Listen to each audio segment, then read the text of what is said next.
Hello friends, അപ്പോൾ ഇന്നത്തെ video എന്ന് പറയുന്നത് നമ്മൾ ഫുഡൊക്കെ കഴിച്ച് കഴിഞ്ഞിട്ട് നേരെ ബോട്ട് റൈഡിന് പോയി. ബോട്ട് റൈഡിന് 160 രൂപയുണ്ട് ഒരാൾക്ക്. പിന്നെ 6:30 വരെയുള്ളൂ ടൈം. ഞങ്ങളവിടെ എത്തിയപ്പോഴേക്കും ഒരു 5:30 എന്ന് തോന്നുന്നു.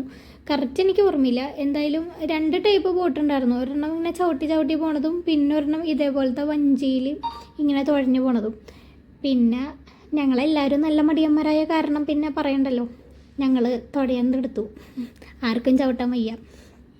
അങ്ങനെ കുറച്ച് നേരം ഈ വെള്ളത്തിൽ കൂടി ഇങ്ങനെ പോയി.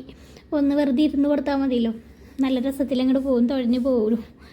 അത് നമ്മുടെ ഒരു കൊടൈക്കനാലിൽ ലൈക്കിലൊക്കെ പോകുന്ന അതേ ഫീലിംഗ് തന്നെയാണ്, പ്രത്യേകിച്ചൊന്നുമില്ല. അത് കഴിഞ്ഞിട്ട് നേരെ ഞങ്ങൾ മോൾ റോഡിലേക്ക് പോയി. മോൾ റോഡിൽ കുറേ ഐറ്റംസ് കാണാനുണ്ട്. മീൻസ് പർച്ചേസ് ചെയ്യണമെങ്കിൽ പർച്ചേസ് ചെയ്യാം.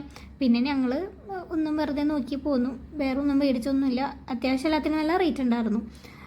അങ്ങനെ പിന്നെ നേരെ റിസോർട്ടിലേക്ക് പോയി. റിസോർട്ടിലാണെങ്കിൽ ഞങ്ങൾക്ക് ഡിന്നറെന്ന് പറയാൻ പറ്റില്ല, ഒരു സ്നാക്സ് പോലെ ഞങ്ങൾക്ക് തന്നതാണ്. ആപ്രിക്കോട്ട് അതേപോലെ തന്നെ പീച്ച് അവിടെ ഉണ്ടായതാണ് ഇതൊക്കെ. അപ്പോൾ ഇത്രയുള്ള ഇന്നത്തെ വീഡിയോ. നെക്സ്റ്റ് വീഡിയോ കാണുമ്പോഴേക്കും ബൈ ബൈ.